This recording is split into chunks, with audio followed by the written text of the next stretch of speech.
दो लोग की गिरफ्तारी हुई है। क्या बताया आरोपियों ने, किस वजह से उतनी तेज रफ्तार में गाड़ी चला रहे थे और सीक्वेंस ऑफ इवेंट क्या था? ये थाना गोमतीनगर विस्तार में 21 नवंबर के प्रातःकाल एडिशनल एसपी श्वेता श्रीवास्तव के बेटे के साथ एक दुर्घटना हुई, जिसके संबंध में एक अभियोग पंजीकृत किया गया है, जिसमें इस घटना के जिम्मेदार दो व्यक्तियों को गिरफ्तार किया गया है और जिसमें प्रयुक्त की गई गाड़ी को भी बरामद कर लिया गया है। घटनाक्रम के संबंध में आरोपियों ने बताया कि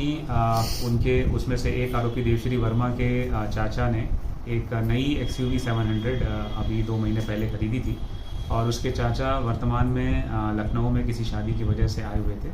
और ये दोनों लड़के उसमें तेज स्पीड से गाड़ी चलाने चाहते थे, उसको टेस्टिंग करना चाहते थे। इसीलिए रात में देवश्री वर्मा ने अपने चाचा से गाड़ी और गाड़ी की चाबी लेकर के अपने पास रख ली थी। प्रातःकाल उठ करके देवश्री वर्मा अपने मित्र सार्थक सिंह के पास गया,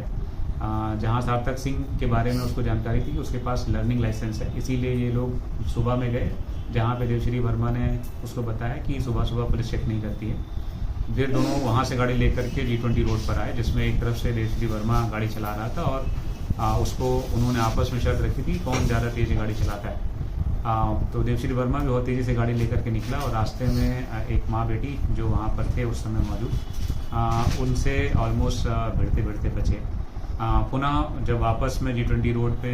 वापस आ रहे थे, तब गाड़ी की स्टीयरिंग देवश्री वर्मा से सार्थक सिंह ने ले ली और फिर उसको देवश्री वर्मा भी उकसाते रहे कि तुम मेरा रिकॉर्ड नहीं तोड़ पाओगे। इस तरीके से तेज़ी से गाड़ी चलाते हुए जब ये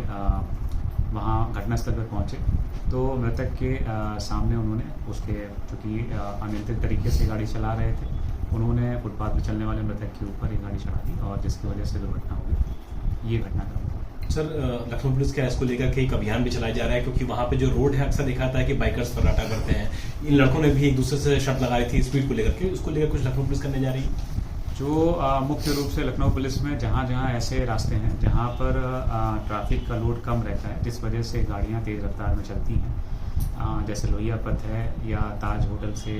जनेश्वर मिश्रा पार्क की तरफ जाने वाला मार्ग है या G20 है रोड है, इन सब मार्गों पर हम लोग जिगजैग बैरियर लगाते हैं जो परमानेंट बैरियर रहेंगे, ताकि यहाँ पे गाड़ियों की स्पीड एक लिमिटेड वे में रह सके। ये हम अभी ये परमानेंट करने जा रहे हैं। साथ ही में जो तेज़ रफ्तार में गाड़ियाँ चलाते हैं उनकी गिरफ्तारी या उनकी गाड़ियों की सीज करने के लिए जिस समय विशेषकर से ये कार्यक्रम सुबह के समय होता है, तो उस समय विशेष टीमें गठित करके ऐसी गाड़ियों के खिलाफ कार्रवाई करेंगे और साथ ही जो लोग साइलेंसर लगा करके गाड़ियाँ चलाते हैं उनके लिए भी हम लोग विशेष अभियान चलाएंगे और उन सभी गाड़ियों को जिनमें साइलेंसर से हालत ज़्यादा आवाज़ आती है तो उन गाड़ियों को भी सीज करेंगे। आखिरी सवाल सर, क्या जो आरोपी है सार्थक सिंह, इसके पिता ने पहचान छुपाने की कोशिश की, गाड़ी छुपाने की कोशिश की और ये भी बोल दिया क्या कि सार्थक नाम का उनका तो कोई बेटा ही नहीं है? जो सार्थक सिंह इसमें मुख्य आरोपी है, जो गाड़ी उस समय चला रहा था जब दुर्घटना हुई, इन लोगों ने घर में जाकर के अपने परिवारीजनों से, विशेषकर अपने पिता से बातें बताई, तो उनके पिता ने इस गाड़ी को धुलवा करके इसको छुपाने का प्रयास किया। उसके बाद अभियुक्तों को भगाने में मदद करी। इसी कारण से उनके पिता सार्थक सिंह के पिता रविंद्र सिंह के खिलाफ भी 201 के अंतर्गत हमने कार्रवाई की है और यदि इस प्रकार के साक्ष्य चाहते हैं जो कि इस घटना में किसी अन्य की भी दुष्प्रेरणा थी या फिर किसी अन्य की लापरवाही की वजह से घटना हुई है, तो उसके खिलाफ भी हम कार्रवाई। ठीक।